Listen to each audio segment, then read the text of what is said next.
Hello friends, this is Vivek. Welcome to the geography academy. आज हम शुरू करने जा रहे हैं क्लास 10th का जो सिविक्स है उसका chapter first which is power sharing. तो आज हम बात करेंगे पावर शेयरिंग के बारे में। तो चलिए शुरू करते हैं इस चैप्टर का। कि अगर इस चैप्टर की हम बात करें पावर शेयरिंग का, तो क्लास 9th में जो आपने डेमोक्रेसी का पूरा सफ़र तय किया हुआ है, मतलब डेमोक्रेसी जो पढ़ा है क्लास 9th में, तो उस डेमोक्रेसी के सफ़र को आज हम फिर से थोड़ा सा और कंटिन्यू करेंगे और उसी को थोड़ा और इलाबोरेट करके हम जानेंगे कि क्या होता है पावर शेयरिंग। तो डेमोक्रेसी में हमने जाना था कि कोई भी अगर डेमोक्रेसी कंट्री है, फिर डेमोक्रेटिक कंट्री है, तो वहाँ पे जो पावर का शेयरिंग है वो किस तरीके से उनके अलग अलग ऑर्गन्स में होता है और उसी को हमें जानना है।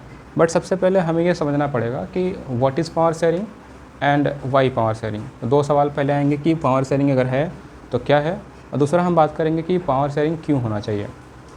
तो पहला सवाल ये आता है कि व्हाट इज़ पावर शेयरिंग। तो जैसे कि मैंने बताया कि पावर शेयरिंग का मतलब होता है distribution of power amongst organ of the government, यानी कि जो भी गवर्नमेंट के अलग अलग ऑर्गन्स हैं तो उनके बीच में अगर पावर का डिस्ट्रीब्यूशन हो रहा है, इसका मतलब उसको हम कह सकते हैं कि पावर का शेयरिंग हो रहा है। अब ये बात आता है कि वाई पावर शेयरिंग, मतलब कि पावर शेयरिंग क्यों होना चाहिए। क्योंकि अगर कोई भी गवर्नमेंट है, गवर्नमेंट को चलाना बहुत ही मुश्किल होता है, तो अगर हम उसके पावर को अलग अलग ऑर्गन्स में डिस्ट्रीब्यूट कर देते हैं तो वो थोड़ा सा उसके एडमिनिस्ट्रेशन के लिए कन्वीनियंस हो जाएगा। उसके अलावा अगर पावर किसी एक आदमी के हाथ में रहता है तो उससे एक तरीके से डिक्टेटरशिप हो सकता है या फिर मोनार्की वाला जो सिस्टम है वो आ सकता है। तो उससे बचने के लिए हमें पावर को शेयर करना पड़ता है through the organs of the government. अब इसमें हम देखने वाले हैं कि जो पावर शेयरिंग के टाइप्स होते हैं वो क्या है। मतलब अगर हम चैप्टर के थीम को समझें तो सबसे पहले हम देखेंगे कि व्हाट इज़ ये पावर शेयरिंग क्या होता है, जैसे कि मैंने बताया। उसके बाद हम देखेंगे कि जो इंडिया में पावर का शेयरिंग हुआ है वो अलग अलग 3 इनके ऑर्गन में हुआ है। वो ऑर्गन है यहाँ पे एग्जीक्यूटिव, लेजिस्लेटिव एंड जुडिशरी। फिर हम देखेंगे कि why we need a power sharing in our country, हमारे कंट्री में पावर शेयरिंग की आवश्यकता क्यों है। उसके बाद हम ये बात करेंगे कि पावर शेयरिंग के टाइप्स कितने होते हैं। इसमें हम देखेंगे horizontal distribution of power, vertical distribution of power. उसके अलावा जो पावर शेयरिंग का डिस्ट्रीब्यूशन होता है वो अलग अलग ग्रुप्स में भी होता है। और जो ये पूरा चैप्टर है वो कुछ 2 कंट्री के एग्जांपल्स को लेकर के हम समझेंगे, यानी कि 2 कंट्री हैं, बेल्जियम और श्रीलंका। तो ये जो चैप्टर होता है इन्हीं दोनों कंट्री के अलग अलग एग्जांपल्स को लेकर के शुरू होता है और वही हम समझने वाले हैं। तो चलिए हम शुरू करते हैं एक एक एग्जांपल को लेकर के। तो जो पहला कहानी है यहाँ पे वो है बेल्जियम का। देखिए, अगर हम बेल्जियम की बात करें तो बेल्जियम जो है वो कि यूरोप में एक कंट्री है जो कि हमारे यहाँ पे जो हरियाणा है उस हरियाणा से भी वो छोटा है, स्मॉलर देन हरियाणा। अगर हम उसको कंपेयर करें उसके पॉपुलेशन को, तो उसका जो पॉपुलेशन है वो 1 करोड़ से थोड़ा सा ज़्यादा है, जो कि हमारे यहाँ के हरियाणा का आधा पॉपुलेशन है। अगर हम ये देखें कि बेल्जियम में कौन कौन सी कंट्री के बाउंड्री शेयर कर रहे हैं, तो पहला है फ्रांस, उसके बाद है नीदरलैंड, जर्मनी एंड लग्जमबर्ग। इसको ध्यान रखना है क्योंकि एग्जाम्स में यहाँ से क्वेश्चन पूछे गए हैं कई बार कि ऐसे कौन कौन से कंट्री हैं जो बेल्जियम के साथ बाउंड्री शेयर करते हैं। तो है France, Netherlands, Germany and Luxembourg. उसके अलावा हम यहाँ पे प्रॉब्लम की जब बात करें, जो मेन जो हमें समझना है यहाँ पे वो है इनका एथनिक कंपोजिशन। इसी को हम समझते हुए ये जो पावर शेयरिंग का प्रॉब्लम है उसको समझेंगे। तो अगर हम इसके एथनिक कंपोजिशन को देखें तो यहाँ पे अलग अलग जो लैंग्वेज बोलने वाले लोग हैं वो रहते हैं और अलग अलग रीजन में रहते हैं। तो पहले जो यहाँ पे 59% ऐसे पर्सन हैं जो डच बोलते हैं, जो कि डच स्पीकिंग पर्सन हैं, और ये रहते कहाँ पे हैं, ये फ्लेमिश रीजन में रहते हैं। ये वहाँ का एक रीजन है, जगह है जिसको हम फ्लेमिश रीजन कहते हैं। बाकी के जो 40% पॉपुलेशन है वो फ्रेंच स्पीकिंग है, जो कि फ्रेंच बोलती है, और ये वेलोनिया रीजन में रहते हैं। और बाकी जो 1% बच गए वो जर्मनी स्पीकिंग है, ठीक है। और ये हर जगह पे डिस्प्यूटेड है, मतलब कि ऐसा नहीं है कि किसी एक पर्टिकुलर जगह पर रह रहे हैं। ये नंबर में बहुत ही कम है, तो हम इनके रीज़न को यहाँ पे चर्चा नहीं कर रहे हैं। रीज़न की चर्चा हम इनके बारे में इसलिए कर रहे हैं क्योंकि जो कॉन्फ्लिक्ट है वो इन्हीं के बीच में होता है। देखिए, ये जो कंडीशन है यहाँ पे, ये ओवरऑल यहाँ पे जो ओवरऑल बेल्जियम है इसकी बात हो रही है। लेकिन बेल्जियम का जो कैपिटल है ब्रुसेल्स, वहाँ पे कहानी थोड़ी डिफरेंट है। सेंटर में ये चल रहा था, अगर हम उसके कैपिटल को देखें तो कैपिटल में ये उल्टा है। जहाँ पे सेंटर में जो ये डच थे वो 59% थे, वो यहाँ पे डच जो है वो माइनॉरिटी में है, यानी कि सिर्फ 20% है। और बाकी जो यहाँ पे फ्रेंच 40% थे, वो यहाँ पे फ्रेंच सिर्फ 80% है। और इसी बात को लेकर के कॉन्फ्लिक्ट होता है। यहाँ पे जो ये फ्रेंच माइनॉरिटी में है 40%, ये थोड़े से रिच क्लास के लोग हैं, भले माइनॉरिटी में है लेकिन ये रिच है और इनका डेवलपमेंट काफ़ी ज़्यादा हो रखा है। अब क्योंकि ये जो डच पॉपुलेशन है इनको एजुकेशन बाद में मिलता है, इनका डेवलपमेंट बाद में होता है, तो इस बात को लेकर के ये रिसेंट करते हैं, इसका विरोध करते हैं। और इसी विरोध की वजह से क्या होता है कि इनके बीच में कॉन्फ्लिक्ट होना शुरू हो जाता है। तो हम देखेंगे कि ये जो कॉन्फ्लिक्ट है इसको किस तरीके से रिजॉल्व किया जाएगा। हम देखेंगे आगे चल करके कि जो बेल्जियम है ये अपने आप को एकोमोडेट कर लेता है, यानी कि अपने आप में कुछ एग्रीमेंट वगैरह करते हैं और ये एकोमोडेशन कर लेते हैं। इसी को हम बोलेंगे कि यहाँ पे पावर का डिस्ट्रीब्यूशन हो गया है और एकोमोडेशन हो गया है। अब दूसरी कंट्री का एग्जाम्पल लेते हैं जो कि यहाँ पे है श्रीलंका, उसके बारे में हम देखते हैं यहाँ पे। अब हम बात करते हैं श्रीलंका का। अगर हम श्रीलंका को देखें तो Sri Lanka is a island nation. ये एक आइलैंड नेशन है जो कि हमारे इंडिया का जो साउदर्न मोस्ट स्टेट है तमिलनाडु, इसे कुछ ही किलोमीटर की दूरी पे ये पड़ता है, अप्रॉक्स 22 किलोमीटर के आसपास है। इसके पॉपुलेशन को अगर हम देखें तो इसका पॉपुलेशन अप्रॉक्स 2 करोड़ के आसपास है, जो कि सेम एज़ हरियाणा है। और प्रॉब्लम जो था वो फिर से ही हम देखेंगे इसके एथनिक कंपोजिशन को भी। यहाँ पे एथनिक कंपोजिशन का मतलब मैं समझा देता हूँ। एथनिक कंपोजिशन का मतलब है कि वहाँ पे कौन कौन से अलग अलग डिस्टिंक्ट कल्चर के लोग रह रहे हैं, अलग अलग ट्राइब्स के लोग रह रहे हैं। तो जो भी वहाँ पे डाइवर्सिटी है उसी को हम एथनिसिटी बोलते हैं, एथनिक कंपोजिशन।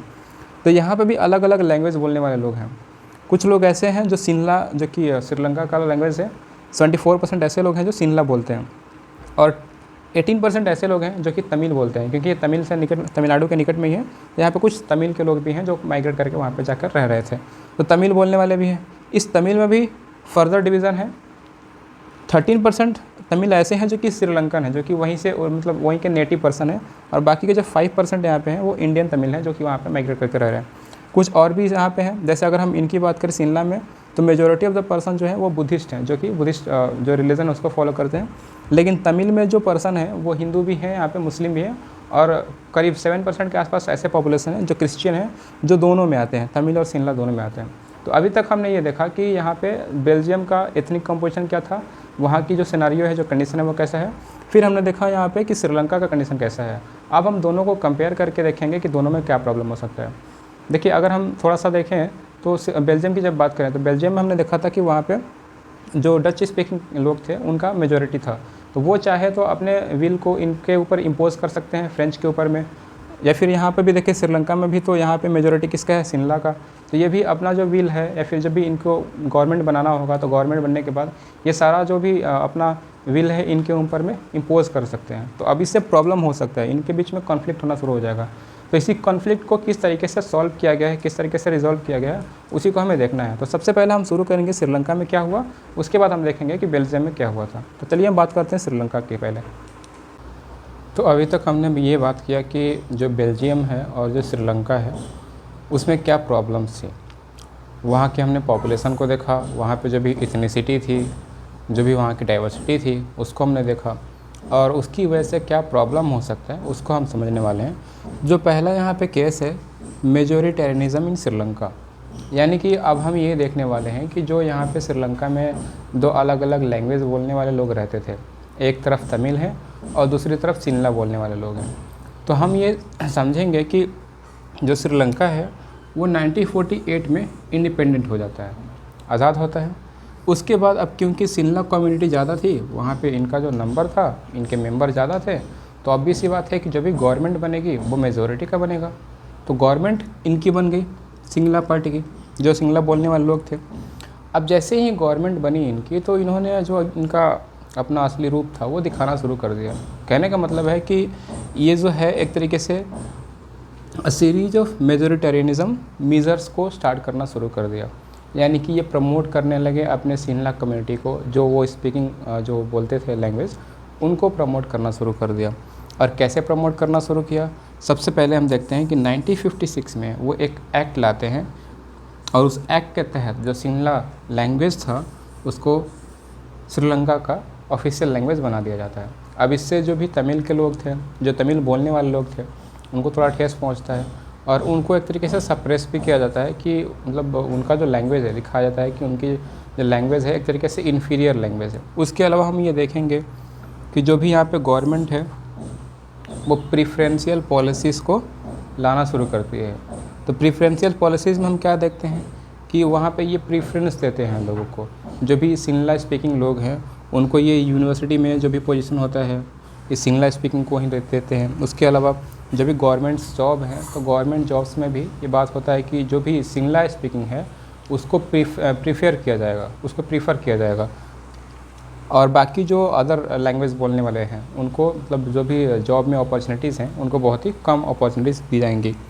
उसके अलावा ये जो लैंग्वेज बोलने वाले लोग थे वो बुद्धिज़्म को फॉलो करते थे, तो गवर्नमेंट क्या करती थी कि गवर्नमेंट ने बुद्धिज़्म को प्रोटेक्ट करना शुरू कर दिया, उसको सपोर्ट करना शुरू कर दिया। तो इससे हम क्या देख रहे हैं, इससे हमें ये पता चल रहा है कि जो भी यहाँ पे मेजॉरिटी है, जो मेजॉरिटी ऑफ द पॉपुलेशन जो सिनला बोल रही है, उसको ये गवर्नमेंट प्रेफर कर रही है। तो ये जो पॉलिसी है किसी एक मेजॉरिटी पॉपुलेशन को ही फॉलो करना, वो कहलाता है मेजोरिटेनिज़्म।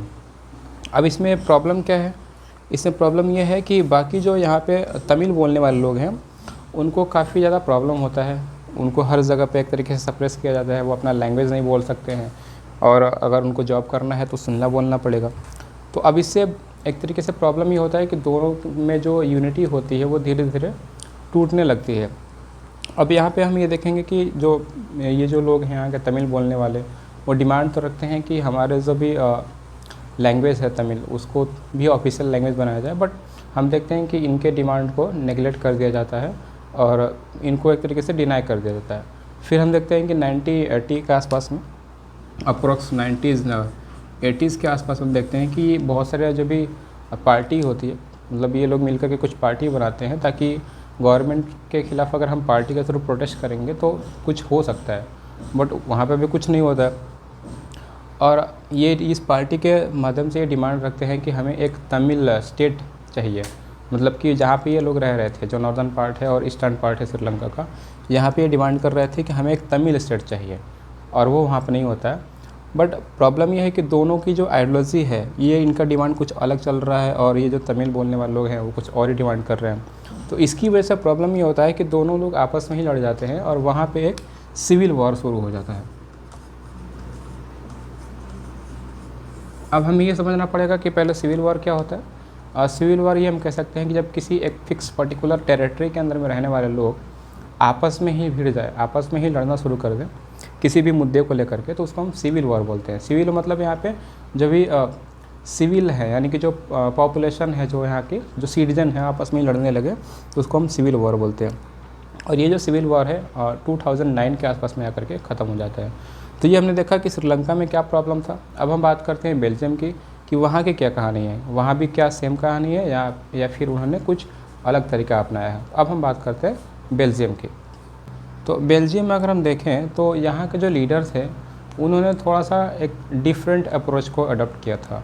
जैसे कि हमने श्रीलंका में देखा कि जो सिनला स्पीकिंग लोग थे वो अपना मेजॉरिटी इनके ऊपर में इम्पोज कर रहे थे, लेकिन जो बेल्जियम के लोग हैं अब ये क्या करेंगे, ये एक डिफरेंट स्टैंड को अडॉप्ट करते हैं। ये क्या करते हैं, बिटवीन 1970 से लेकर के 1993 के बीच में ये जो लोग हैं अपने कॉन्स्टिट्यूशन को 4 टाइम अमेंड करते हैं। अब ये ऐसा क्यों करते हैं, क्योंकि ये चाहते थे कि जितने भी लोग बेल्जियम रह रहे हैं, चाहे वो कोई भी लैंग्वेज बोल रहे हों, सबको एक तरीके से म्यूचुअली एक्सेप्ट किया जाए, सबको जो भी रिस्पेक्ट है या फिर जो भी राइट हैं सबको इक्वली दिया जाए। और उसीलिए वो एक मॉडल तैयार करते हैं जिसको हम कहते हैं बेल्जियम मॉडल। अभी बेल्जियम मॉडल का कुछ प्रोविज़न है, कुछ एलिमेंट है इसके, उनके बारे में देखेंगे कि ऐसा इसमें क्या क्या एलिमेंट है। तो पहला जो एलिमेंट अगर हम जिसकी बात करें तो उसमें हम ये देखते हैं कि जो कॉन्स्टिट्यूशन है इनका, जो ये कॉन्स्टिट्यूशन बनाते हैं, उस कॉन्स्टिट्यूशन में ये प्रिस्क्राइब किया जाता है, ये लिखा जाता है कि जो भी सेंट्रल गवर्नमेंट होगा, तो सेंट्रल गवर्नमेंट में डच स्पीकिंग और फ्रेंच स्पीकिंग दोनों ही जो बोलने वाले लैंग्वेज हैं, तो दोनों के जो मेंबर होंगे वो इक्वली इन नंबर होंगे। यानी कि अगर ये सेंट्रल गवर्नमेंट हमारा बन रहा है तो इस सेंट्रल गवर्नमेंट में डच और स्पीकिंग जो फ्रेंच बोलने वाले लोग हैं, दोनों का जो नंबर होगा वो इक्वल होगा। तो पहला इसका प्रोविज़न क्या हुआ, पहला प्रोविज़न ये हुआ कि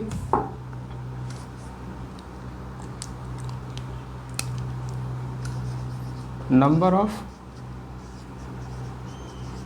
Dutch and French speaking members are equal in number. तो जो भी इनके मेंबर का नंबर होगा वो इक्वल होगा, ये इनका पहला प्रोविज़न था। दूसरे एलिमेंट की बात करें तो दूसरा एलिमेंट ये कहता है कि जो भी यहाँ पे सेंट्रल गवर्नमेंट बनेगा, सेंट्रल गवर्नमेंट में सारे स्टेट को थोड़ा सा मतलब एक कह सकते हैं कि स्पेशल पावर दिया जाएगा, और जो भी स्टेट बनेगा वो सेंटर के सब ऑर्डिनेट नहीं होगा। तो यहाँ पे 2 टीयर ऑफ गवर्नमेंट बनाए गए, मतलब कि ये कहा गया कि जो इनका दूसरा प्रोविज़न होगा, दूसरा एलिमेंट होगा, उस एलिमेंट में जो भी गवर्नमेंट बनेगा उस गवर्नमेंट के 2 टीयर होंगे, एक होगा सेंट्रल गवर्नमेंट और एक होगा स्टेट गवर्नमेंट। सेंट्रल गवर्नमेंट में हमने देखा कि जो नंबर ऑफ मेंबर है वो इक्वल होगा। अगर हम स्टेट गवर्नमेंट की बात करें तो यहाँ पे जो भी स्टेट गवर्नमेंट होगा वो सेंट्रल के सब ऑर्डिनेट नहीं होगा, यानी कि उसके अंडर में नहीं होगा, वो इंडिपेंडेंट होगा। ठीक है, इसकी वजह से क्या होगा कि जो वहाँ पे डिफरेंट लैंग्वेज बोलने वाले लोग हैं उनको मेजोरिटी का जो विल है इनके ऊपर में इम्पोज ना किया जा सके। तो इन्होंने क्या किया, 2 अलग अलग टीयर के गवर्नमेंट बना दिए और वहाँ पे जो भी स्टेट है उसको एक तरीके से डिफरेंट पावर भी दे दिया। ठीक है, तो दूसरा प्रोविज़न क्या था इसका, स्टेट जो गवर्नमेंट बनेगी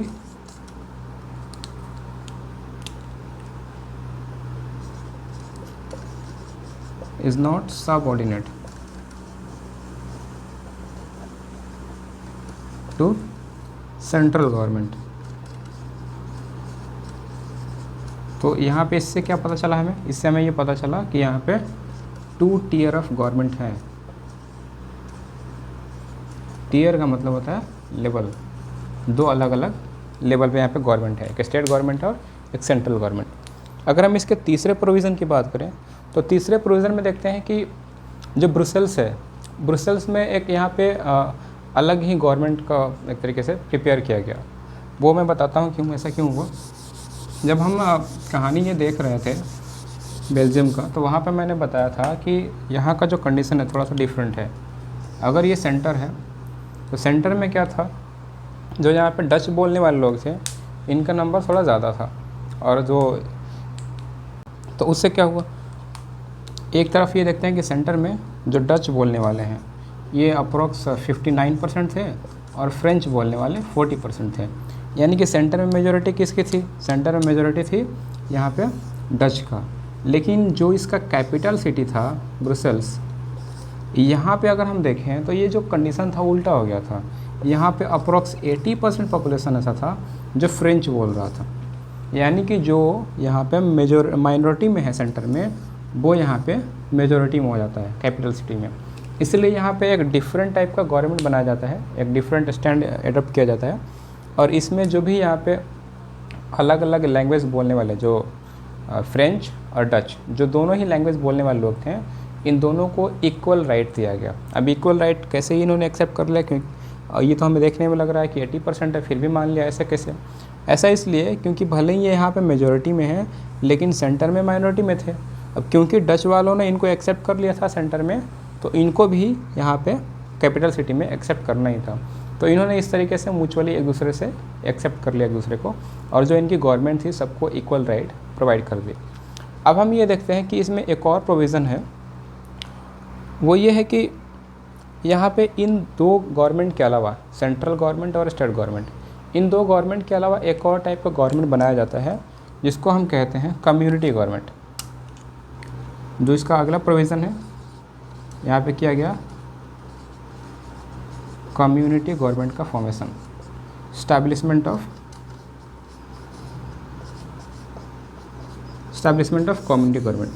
तो यहाँ पे कम्युनिटी गवर्नमेंट बनाया गया। अब यहाँ पे ये कम्युनिटी गवर्नमेंट क्या है, ये एक कोई ख़ास गवर्नमेंट का एक टाइप नहीं है। इसमें हम ये देखेंगे कि इसको एक सेपरेट गवर्नमेंट बनाया गया, ये कोई लेवल नहीं है, टियर नहीं है। इसमें क्या है कि चाहे वो कहीं भी रह रहा है, मतलब अगर कोई एक पर्टिकुलर लैंग्वेज बोलने वाला हो, चाहे वो मान लेते हैं एग्जांपल में फ्रेंच बोलने वाला आदमी है, तो फ्रेंच बोलने वाला जो पर्सन है, चाहे वो सेंटर में रहे या फिर यहाँ कैपिटल सिटी में रहे, तो दोनों ही केसेस में अगर वो फ्रेंच बोल रहा है तो उसके लिए एक अलग से कम्युनिटी गवर्नमेंट बनाई जाएगी, और वो ये डिसाइड करेगा कि उसके कल्चर के रिगार्डिंग, उसके एजुकेशन के रिगार्डिंग या फिर उसके लैंग्वेज के रिगार्डिंग अगर कोई डिस्प्यूट होता है तो उसको रिजॉल्व करेगा ये कम्युनिटी गवर्नमेंट। ठीक है, उसी तरीके से यहाँ पे ये डच के लिए भी लागू होगा। डच का भी एक अलग से कम्युनिटी गवर्नमेंट बनाया गया, वो चाहे कहीं भी रहे, चाहे वो सेंटर में रहे या फिर कैपिटल सिटी में रहे, दोनों ही केसेस में अगर उनके लैंग्वेज, उनके कल्चर या फिर उनका जो भी यहाँ पे एजुकेशन सिस्टम है उसमें कोई डिस्प्यूट होता है तो उसको रिजॉल्व करेगा कम्युनिटी गवर्नमेंट। ठीक है, बाकी इन तीनों को छोड़ करके अगर किसी और मुद्दे पे इनमें कोई डिस्प्यूट होता है, कोई बाउंड्री वगैरह को लेकर के, तो सेंट्रल गवर्नमेंट और स्टेट गवर्नमेंट वहाँ पे रिजॉल्व करेंगे उसको। तो ये 3 टाइप के गवर्नमेंट हमने देखा। अब हम दोनों को कंपेयर करेंगे, दोनों को इन द सेंस कि यहाँ पे हमने 2 कहानी देखा, एक कहानी श्रीलंका का और दूसरा कहानी बेल्जियम का। अब ये हमने कहानी क्यों पढ़ा? कहानी हमने इसलिए पढ़ा कि अगर हम दोनों को कंपेयर करें तो दोनों कंट्री का जो तरीके से स्टैंड है वो थोड़ा डिफरेंट है। दोनों ही केसेस में हम देखते हैं कि दोनों केसेस में डाइवर्सिटी है। श्रीलंका में भी डाइवर्सिटी था और बेल्जियम में भी डाइवर्सिटी था। लेकिन एक तरफ जहाँ पे श्रीलंका मेजॉरिटी को फॉलो करता है, वो अपना जो भी उनके जो सजेशन, जो भी ओपिनियन होता है वो लोगों के ऊपर में इम्पोज करना शुरू कर देते हैं, तो वो मेजोरिटेरियनिज्म को फॉलो करते हैं। ठीक है, तो उसकी वजह से क्या हुआ, हम उसका रिजल्ट हमने देखा है कि क्या हुआ, सिविल वॉर हो गया। तो वो एक तरीके से जो गवर्नमेंट में जो पावर का डिस्ट्रीब्यूशन हुआ था, जो हम चैप्टर अभी पढ़ रहे हैं पावर शेयरिंग, उसको रिलेट कर सकते हैं मुझसे कि अगर हम उस तरीके से पावर को शेयर करते हैं तो वो हमारे लिए सही नहीं होगा। अगर हम दूसरा देखें यहाँ पे बेल्जियम का, तो बेल्जियम में हमने देखा कि यहाँ पे जो पावर का डिस्ट्रीब्यूशन है, यहाँ पे भी डाइवर्सिटी थी, लेकिन जो पावर का डिस्ट्रीब्यूशन है वो सही तरीके से किया गया। आपको भले तो लग रहा होगा थोड़ा सा कि ये कॉम्प्लेक्स है, क्योंकि यहाँ पे सेंट्रल गवर्नमेंट भी बना है, स्टेट गवर्नमेंट भी बना है और एक यहाँ पे कम्युनिटी गवर्नमेंट भी बन गया है, और इसमें भी थोड़ा सा पावर का जो डिस्ट्रीब्यूशन है थोड़ा इधर उधर है। बट कॉम्प्लेक्स होने के बावजूद भी ये जो गवर्नमेंट का टाइप है ये इनके लिए काफ़ी सूटेबल है। और इसीलिए हम ये देखते हैं कि जब जो पूरा यूरोप है, यूरोप में जब वो मिल कर के सारे कंट्री यूरोपियन यूनियन बनाते हैं, तो वहाँ पे जो यूरोपियन यूनियन का जो हेडक्वार्टर रखा जाता है वो होता है ब्रुसेल्स। यही इसका रीज़न है, ये हम कह सकते हैं। तो हमने ये देखा दोनों कहानियों के माध्यम से कि कैसे हम पावर का डिस्ट्रीब्यूशन अलग अलग मतलब कंडीशन में अलग अलग तरीके से कर सकते हैं। ठीक है, अब हम ये देखेंगे कि जो पावर शेयरिंग है वो क्यों डिज़ायरेबल है। मतलब कि हमारा जो नेक्स्ट टॉपिक होने वाला है वो यह है कि why power sharing is desirable. Power sharing क्यों डिज़ायरेबल है, तो चलिए हम उसकी बात करते हैं। अब हम बात करेंगे कि why power sharing is desirable, यानी कि पावर शेयरिंग, जो मैंने पहले ही शुरू में ये शुरू किया था कि हम 2 सवाल पे ये पूरा चैप्टर डिस्कस करेंगे कि what is power sharing and why power sharing. तो अब हम डिस्कस करेंगे कि why power sharing is desirable. तो इसको समझने के लिए हमें बस 2 रीज़न जानने हैं, 2 कारण ऐसे हैं जिसकी वजह से पावर शेयरिंग होना चाहिए। जो फर्स्ट सेट ऑफ रीज़न है उसको हम कहते हैं प्रूडेंशियल रीज़न, और जो सेकेंड सेट ऑफ रीज़न उसको बोलते हैं मोरल रीज़न। अब इसमें क्या है, अगर हम ये प्रूडेंशियल रीज़न की बात करें तो इसका मतलब है कि it helps to reduce the possibility of conflict between social groups. कहने का मतलब है, जैसा कि हमने देखा बेल्जियम के केस में, तो बेल्जियम के केस में क्या हुआ, जब उन्होंने अपने आप को एकोमोडेट कर लिया, यानी कि पावर का डिस्ट्रीब्यूशन सही तरीके से कर लिया, तो जो वहाँ पे उनके सोसाइटी के अंदर में कॉन्फ्लिक्ट हो सकता था वो नहीं हुआ, वो उस कॉन्फ्लिक्ट से बच गए जो श्रीलंका में हो गया था। तो वही हम देख रहे हैं कि पहला रीज़न ये है इसका प्रूडेंशियल रीज़न कि ये क्या करता है, ये जो भी सोशल ग्रुप हैं उनके बीच में कॉन्फ्लिक्ट होने से उसको प्रिवेंट कर सकता है, उसको रोक सकता है, और उसको हम कहते हैं प्रूडेंशियल रीज़न। इसकी वजह से क्या होगा, it will bring out the better outcome. तो इसकी वजह से जो भी अच्छे आउटकम्स होंगे, जो भी हमें डेमोक्रेसी में देखने को मिलते हैं, वो यहाँ पे हमें देखने को मिलेंगे। तो ये पहला सेट ऑफ रीज़न हो गया। अगर हम दूसरे रीज़न की बात करें कि why power sharing is desirable, तो जो दूसरा रीज़न है वो ये है कि it is the true spirit of democracy. अब ट्रू स्पिरिट ऑफ डेमोक्रेसी कहने का ये मतलब है कि किसी भी डेमोक्रेसी में, अगर वो डेमोक्रेटिक कंट्री है तो क्यों है डेमोक्रेटिक कंट्री डेमोक्रेसी में इसलिए कहते हैं क्योंकि वहाँ पे पावर का डिस्ट्रीब्यूशन हुआ है। अगर पावर का डिस्ट्रीब्यूशन नहीं तो फिर डेमोक्रेसी कैसा। ठीक है, इसलिए हम ये कहते हैं कि it is the base of democracy. इसका मतलब यही हुआ कि it is the true spirit of democracy. किसी भी डेमोक्रेसी का यह ट्रू स्पिरिट होता है कि उसमें पावर शेयरिंग होना ही चाहिए। अगर पावर शेयरिंग नहीं है, अगर हम एक दूसरे को नहीं सुन रहे हैं, अपने एक दूसरे के भावनाओं को रिस्पेक्ट नहीं कर रहे हैं, उनके बातों को हम नहीं समझ पा रहे हैं, समझेंगे कैसे? जब तक हम उनको पावर नहीं देंगे, वो पावर में नहीं आएंगे तो कैसे समझ पाएंगे? तो हमें क्या करना पड़ेगा, ये हमें पावर को डिस्ट्रीब्यूट करना पड़ेगा अलग अलग ऑर्गन में, और यही क्या है, हमारे डेमोक्रेसी का स्पिरिट है। इसकी वजह से क्या होगा, it will emphasis the very act of power sharing as valuable. मतलब ये बताएगा कि जो पावर शेयरिंग जो एक करने का जो तरीका है वो काफ़ी वैल्यूएबल तरीका है। ठीक है, तो ये 2 रीज़न थे कि क्यों पावर शेयरिंग होना चाहिए, why power sharing is desirable. अब हम एक छोटा सा कहानी पढ़ेंगे खलील के बारे में, जिसमें हम बात करेंगे कि वो उसको एक डिलेमा है, क्या डिलेमा है, उसके बारे में हम लोग बात करते हैं। और फिर जो हमारा लास्ट टॉपिक होगा वो ये होगा कि forms of power sharing. Power sharing को कितने तरीके से हम मतलब बांट सकते हैं, उसके कितने टाइप हो सकते हैं। तो हम बात करते हैं जो छोटी सी कहानी है खलील की, उसके बारे में। अब हम बात करते हैं जो यहाँ पे एक लड़का है खलील, उसकी एक छोटी सी स्टोरी है, उसको हम लोग पढ़ेंगे कि उसको क्या डिलेमा है। उसको एक डिलेमा है और वो डिलेमा क्या है उसको हम इस स्टोरी के माध्यम से हम लोग जानेंगे। अब कहानी आपने सुना होगा बचपन में विक्रम और बेताल का। तो जो यहाँ पे कहानी है विक्रम और बेताल, तो जो विक्रम और बेताल आपस में मतलब बात कर रहे थे, बैठे हुए थे। तो कहानी कुछ इस तरीके से शुरू होता है कि जो बेताल है वो विक्रम को एक कहानी सुनाना शुरू करता है और बोलता है कि एक लड़का है जिसका नाम है खलील, वो रहता है बेरत में। बेरत क्या है? बेरत जो है वो लेबनान का कैपिटल सिटी है। लेबनान का कैपिटल है बेरत। तो लेबनान का जो कैपिटल है बेरत, यहाँ पे रहता है ये खलील। अब कहानी ये है कि ये जो लड़का है इसकी जो मदर है वो है सुन्नी मुस्लिम और जो इनके फादर हैं वो है ऑर्थोडॉक्स क्रिश्चियन। अब हम ये देखेंगे कि जो यहाँ पे बेरत है मतलब लेबनान में, क्योंकि ये बहुत ही कॉमन चीज़ है आज के मॉडर्न सोसाइटी में देखें तो अलग अलग जो रिलीजन है वो मतलब एक तरीके से लोग आपस में इंटरमिंगल हो जाते हैं, ये कॉमन चीज़ है। और इसी की वजह से हम देखते हैं कि इनके इंटरमिंगल होने की वजह से ही यहाँ पे सिविल वॉर हुआ था और इस सिविल वॉर में बहुत सारे लोग मारे गए थे, यहाँ तक कि जो इनके अंकल थे खलील, उनकी भी डेथ हो गई थी इसमें। तो उसके बाद क्या हुआ कि यहाँ के जो लोग थे उन्होंने पावर को डिस्ट्रीब्यूट करने को सोचा और कुछ एक तरीके से एक एग्रीमेंट बनाया। और उसमें एग्रीमेंट क्या था? एग्रीमेंट ये था कि अब आगे से जो भी ये लेबनान का जो भी प्रेसिडेंट होगा वो बिलोंग करेगा मैरोनिट सेक्ट ऑफ कैथोलिक क्रिश्चियन, यानी कि जो भी प्रेसिडेंट बनेगा वो सिर्फ कैथोलिक क्रिश्चियन का जो मैरोनिट सेक्ट है उसी से आदमी बन सकता है। अगर दूसरा कोई रिलीजन का आदमी है, अगर वो प्रेसिडेंट बनना चाहे तो वो प्रेसिडेंट नहीं बन सकता है। उसके अलावा जो यहाँ पे प्राइम मिनिस्टर का पोस्ट था वो रिज़र्व कर दिया गया फॉर सुन्नी मुस्लिम। आपने सुना होगा सुन्नी मुस्लिम और शिया मुस्लिम के बारे में, ये जो अलग अलग कम्युनिटी है मुस्लिम में। तो यहाँ पे क्या किया गया कि जो प्राइम मिनिस्टर का पोस्ट था उसको फिक्स कर दिया गया कि यहाँ पे सिर्फ और सिर्फ सुन्नी मुस्लिम ही रहेंगे। उसके अलावा बाकी जो ये अदर सेक्ट है, जो अदर रिलीजन है, ये लोग वहाँ पे नहीं जा सकते हैं। उसके अलावा जो डेप्यूटी प्राइम मिनिस्टर था, तो डेप्यूटी प्राइम मिनिस्टर के जो यहाँ पे पोस्ट था उसको फिक्स कर दिया गया फॉर द ऑर्थोडॉक्स क्रिश्चियन। तो जो यहाँ पे ऑर्थोडॉक्स क्रिश्चियन थे उनके लिए इसको फिक्स कर दिया गया। और जो स्पीकर का पोस्ट था उसको फिक्स कर दिया गया शिया मुस्लिम के लिए। अब ये मैंने क्यों बताया? क्योंकि ये जो यहाँ पे खलील है ये काफ़ी एक तरीके से एम्बिशियस आदमी है, बहुत ही बुद्धिमान आदमी है और ये पॉलिटिकल आदमी है। ये पॉलिटिक्स में काफ़ी ज़्यादा इंटरेस्ट लेता है। तो ये चाहता है कि इसको काफ़ी हायर पोस्ट मिले, लेकिन अब क्योंकि इसकी मदर सुन्नी मुस्लिम है और फादर ऑर्थोडॉक्स मुस्लिम है, तो ये दोनों में से किसी के रिलीजन को फॉलो नहीं करना चाहता है और करता भी नहीं है। अब क्योंकि कोई रिलीजन को फॉलो नहीं कर पा रहा है तो जो भी हायर पोजीशन है, जैसे प्रेसिडेंट हो गया, प्राइम मिनिस्टर हो गया, डिप्टी प्राइम मिनिस्टर, स्पीकर, तो इनके जो भी यहाँ पे पोस्ट हैं वो इसको नहीं मिल सकता है। ठीक है। अब ये लोग बात कर ही रहे थे, ये विक्रम और बेताल आपस में भी बात कर रहे थे ऐसे।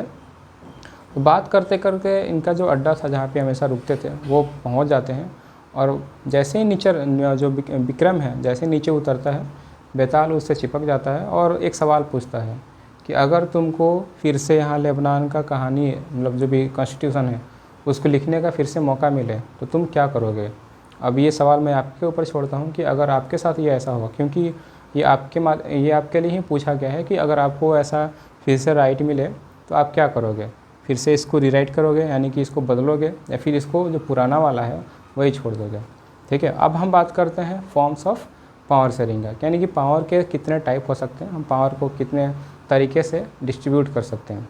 तो चलिए हम बात करते हैं टाइप्स ऑफ पावर शेयरिंग का। अब हम बात करेंगे फॉर्म्स ऑफ पावर शेयरिंग का। तो फॉर्म्स ऑफ पावर शेयरिंग में हम ये देखते हैं कि जो पावर शेयरिंग है, जब भी यहाँ पे पावर का डिस्ट्रीब्यूशन है वो 3-4 तरीके से किया जा सकता है। मतलब इसके टाइप्स तो बहुत सारे हैं, लेकिन हमें जनरली यहाँ पे 4 पढ़ने हैं। तो जो पहला यहाँ पे फॉर्म्स ऑफ पावर शेयरिंग है वो है हॉरिजॉन्टल डिस्ट्रीब्यूशन ऑफ पावर। इसको हम लोग system of checks and balance भी बोलते हैं।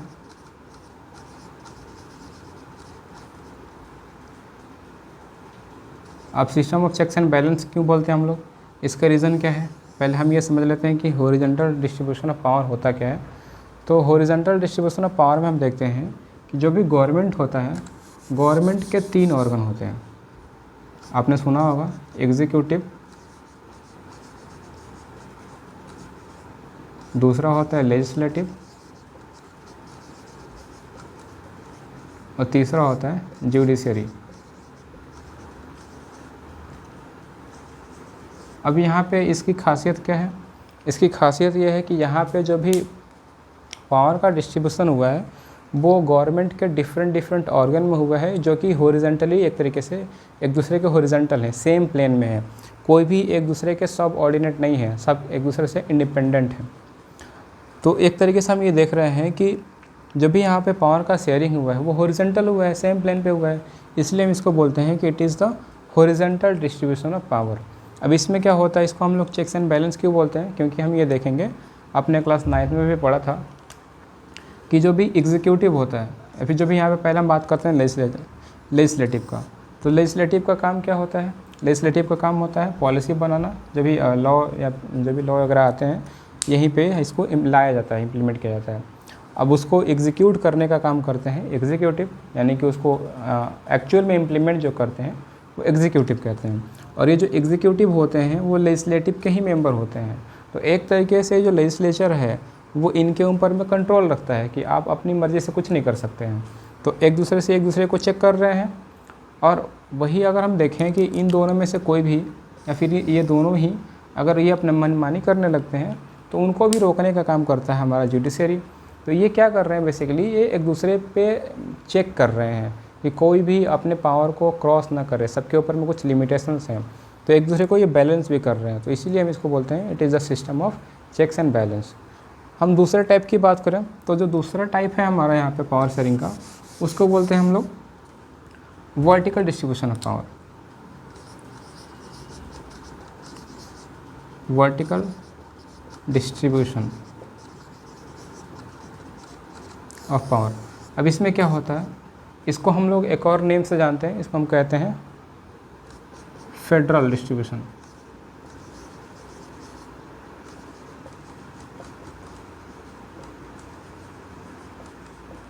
और यहाँ पे जो भी गवर्नमेंट बनेगी वो फेडरल गवर्नमेंट होगा।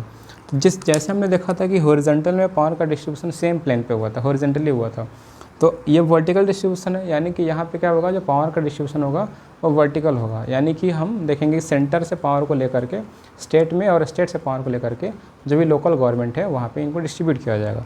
यानी कि पावर का डिस्ट्रीब्यूशन कुछ इस तरीके से होगा कि सबसे ऊपर यहाँ पे सेंटर होगा, उसके नीचे हम देखेंगे स्टेट गवर्नमेंट आएगी, और उसके नीचे हम देखेंगे जो भी लोकल गवर्नमेंट होगा। लोकल गवर्नमेंट में हम देखते हैं 2 टाइप के गवर्नमेंट, एक होता है पंचायत और दूसरा होता है म्यूनसिपैलिटी। इन दोनों को हम डिटेल में, जो अगला चैप्टर है हमारा फेडरलिज्म, उसमें हम लोग पढ़ने वाले हैं। तो यहाँ पे हमने वर्टिकल डिस्ट्रीब्यूशन ऑफ पावर भी देखा। तो वर्टिकल डिस्ट्रीब्यूशन ऑफ पावर में क्या होता है, पावर का जो शेयरिंग है वर्टिकली होता है, सेंटर से स्टेट और स्टेट से लोकल गवर्नमेंट में। तो इस तरीके का जो भी गवर्नमेंट होता है इसको हम लोग फेडरल गवर्नमेंट बोलते हैं। जो तीसरा टाइप ऑफ पावर शेयरिंग है उसको बोलते हैं power sharing among social groups. तो अगर हम बात करें power sharing among different social group की, तो उसमें हम ये देखते हैं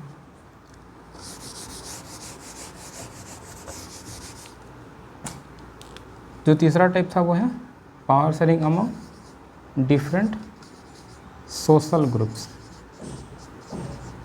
तो जो भी यहाँ पर सोशल ग्रुप है, पहले हमें ये समझना पड़ेगा कि सोशल ग्रुप क्या होता है। सोशल ग्रुप का मतलब है कि हमारी जो सोसाइटी है, हमारी सोसाइटी में डिफरेंट जो लोग रह रहे हैं उनको हमने सोसाइटी के बेसिस पे डिवाइड कर दिया। जैसे हम एग्जांपल ले सकते हैं, जो भी वुमेन है, उसके अलावा जो भी हम देखते हैं कि जो ओल्ड एज के पर्सन है, ठीक है, उसके अलावा हम लैंग्वेज के बेसिस पे या फिर हम कल्चर के बेसिस पे ये सब क्या कर सकते हैं, कुछ ग्रुप बना सकते हैं। अब हम ऐसा क्यों करते हैं, एक अच्छा एग्जांपल देते हैं। अभी हमने थोड़ी देर पहले पढ़ा कम्युनिटी गवर्नमेंट के बारे में। जो कम्युनिटी गवर्नमेंट है वो एक अच्छा एग्जांपल है power sharing among social groups. तो उसमें कॉम्पिटिटिव गवर्नमेंट में क्या हो रहा था, कॉम्पिटिटिव गवर्नमेंट में हम ये देख रहे थे कि जो डिफरेंट लैंग्वेज बोलने वाले लोग थे उनके मतलब जो भी राइट्स हैं उनको प्रोटेक्ट करने के लिए एक अलग से गवर्नमेंट बनाया गया था, यानी कि उसको कुछ पावर दिया गया था और वो क्या करेगा, वो प्रोटेक्ट करेगा जो भी माइनॉरिटीज़ होंगे उनको। तो सेम काम यहाँ पे किया जाता है कि जो भी यहाँ पे मान लीजिए कोई डिफरेंट लैंग्वेज बोलने वाला आदमी है, अगर वो माइनॉरिटी में है या फिर उसका कोई पर्सन है जिसका डिस्टिंक्ट कल्चर है, डिफरेंट कल्चर है, तो उनको भी प्रोटेक्ट करने की आवश्यकता है। समटाइम्स क्या होता है कि गवर्नमेंट उस पर ज़्यादा ध्यान नहीं दे पाती है, तो उसको प्रोटेक्ट करने के लिए हम कुछ सोशल ग्रुप का फॉर्मेशन कर देते हैं और उन्हीं सोशल ग्रुप को हम कुछ पावर दे देते हैं ताकि वो भी क्या कर सकें, वो भी यहाँ पे जो भी माइनॉरिटी के राइट्स हैं उसको थोड़ा प्रोटेक्ट कर सकें। हम ये देखते हैं कि जो भी फीमेल हैं बहुत पहले से उनको एक तरीके से जो भी हमारा ये पार्टिसिपेशन है पॉलिटिक्स में, तो उनका बहुत ही पार्टिसिपेशन कम रहा है। तो उस पार्टिसिपेशन को बढ़ाने के लिए भी उनको क्या करना पड़ेगा, हमें कुछ राइट देना पड़ेगा और वो राइट हम ये देते हैं इन सोशल ग्रुप्स के थ्रू। तो यहाँ पे हम क्या कर रहे हैं, पावर का डिस्ट्रीब्यूशन कर रहे हैं डिफरेंट सोशल ग्रुप्स में। तो ये सोशल ग्रुप भी क्या करते हैं, वो उस पावर के तहत जो भी यहाँ पे माइनॉरिटीज़ हैं इनके राइट्स को प्रोटेक्ट करते हैं। जो यहाँ पे लास्ट टाइप है पावर शेयरिंग का, वो ये है कि हम पावर शेयरिंग को डिफरेंट पॉलिटिकल पार्टीज़ या फिर जो भी डिफरेंट जो प्रेशर ग्रुप होते हैं या फिर जो मूवमेंट होता है उसमें भी पावर को डिस्ट्रीब्यूट कर देते हैं। इसमें क्या होता है, जो भी यहाँ पे गवर्नमेंट है तो गवर्नमेंट क्या करती है, गवर्नमेंट कैसे बनता है, गवर्नमेंट डिफरेंट पॉलिटिकल पार्टी से बनता है। अगर हम पहले को देखें तो पहले मतलब जो भी सिंगल पार्टी था वो गवर्नमेंट बना लेती थी मेजॉरिटी के बेसिस पे, लेकिन आज हम ये देख रहे हैं कि जब भी गवर्नमेंट है मतलब जब भी यहाँ पे डिफरेंट पॉलिटिकल पार्टियाँ हैं वो अकेले मेजॉरिटी प्रूफ नहीं कर पा रही हैं, तो वो क्या करती हैं, वो मिल करके कोलिएशन बनाती हैं, जिसको हम लोग कहते हैं कोलिएशन गवर्नमेंट। कोलिएशन गवर्नमेंट आपने सुना होगा गठबंधन के बारे में, जिसको हम लोग गठबंधन की सरकार कहते हैं। तो ये जो कोलिएशन गवर्नमेंट है, अब इसमें क्या है, मान लेते हैं हम कुछ एग्जांपल लेते हैं कि क्योंकि इसमें एक पार्टी तो है नहीं, इसमें कुछ पार्टी हैं। सपोज कर लेते हैं एक पार्टी ए है, एक पार्टी बी है और एक पार्टी सी है। तो इन तीनों पार्टियों ने मिल करके गवर्नमेंट बनाया हुआ है। तो पावर का डिस्ट्रीब्यूशन तो हमें इन पार्टियों में भी करना पड़ेगा, क्योंकि यहाँ पर तीन पार्टियाँ हैं और गवर्नमेंट यहाँ पर एक है। तो कोई एक ही पार्टी को हम ये सोचें कि अगर सारा का सारा पावर दे करके गवर्नमेंट चला लें, ये पॉसिबल नहीं है, क्योंकि अगर ये नाराज़ हो जाएंगे तो अपना सपोर्ट खींच लेंगे और गवर्नमेंट गिर जाएगी। तो हम ये देखते हैं कि जो पावर का डिस्ट्रीब्यूशन है वो डिफरेंट पॉलिटिकल पार्टियों में भी होता है। कैसे होता है, मैंने एग्जांपल दिया कि अगर कोई कोलिशन गवर्नमेंट बनता है तो उसमें भी जो डिफरेंट पॉलिटिकल पार्टियां हैं उनमें हम पावर को डिस्ट्रीब्यूट कर देते हैं ताकि जो गवर्नमेंट है वो स्मूथली सही से चलता रहे। उसके अलावा अगर हम बात करें प्रेशर ग्रुप्स और मूवमेंट का, तो उसमें हम देखते हैं प्रेशर ग्रुप में हम समझते हैं कि ये क्या होता है, बहुत सारे इंडस्ट्रियलिस्ट या फिर जो भी अलग अलग बिजनेसमैन होते हैं, जो ट्रेडर्स होते हैं, वो भी अपना ग्रुप बना करके चलते हैं। तो वहाँ पर भी क्या करते हैं, वो भी किसी न किसी पॉलिटिकल पार्टी को हमेशा सपोर्ट करते रहते हैं। तो हमें वहाँ पे पावर का जो भी थोड़ा सा कुछ पार्ट है उनमें भी डिस्ट्रीब्यूट करना पड़ेगा, क्योंकि बहुत सारे पॉलिटिकल पार्टी ऐसी होती हैं जिनको फ़ंड चाहिए होता है और वो फंड मिलता है उन्हें बिजनेसमैन के थ्रू, जो ट्रेडर्स हैं उनके थ्रू। तो वो क्या करते हैं, वो अपना एक अलग तरीके से पार्टी बना करके चलते हैं। अगर हम उन बिजनेसमैन को थोड़ा सा ये पावर नहीं देंगे तो वो भी अपना सपोर्ट ले लेंगे और जो हमारी गवर्नमेंट है वो गिर जाएगी। तो यहाँ पर हम ये भी देखते हैं कि जो पावर का शेयरिंग है वो डिफरेंट पॉलिटिकल पार्टी में तो होता ही है, उसके साथ साथ जो भी डिफरेंट यहाँ पे मूवमेंट चलाए जाते हैं या फिर जो भी यहाँ पे डिफरेंट हम देखते हैं कि जो प्रेशर ग्रुप्स हैं उसमें भी यहाँ पे पावर का डिस्ट्रीब्यूशन किया जाता है। तो यहाँ पे हमने ये देखा कि जो भी पावर शेयरिंग के टाइप्स थे वो कितने टाइप हो सकते थे, सबको मैंने डिटेल में कवर किया है। अगर आपको समझ में आया है या फिर पसंद आया है तो आप इसको सब्सक्राइब करिए और अपने दोस्तों को शेयर भी करिए ताकि उनको भी इसका फ़ायदा मिल सके। तो मिलते हैं हम लोग नेक्स्ट क्लास में दूसरे चैप्टर के साथ। तब तक आप पढ़ते रहिए, स्वस्थ रहिए, मस्त रहिए। धन्यवाद। जय हिंद।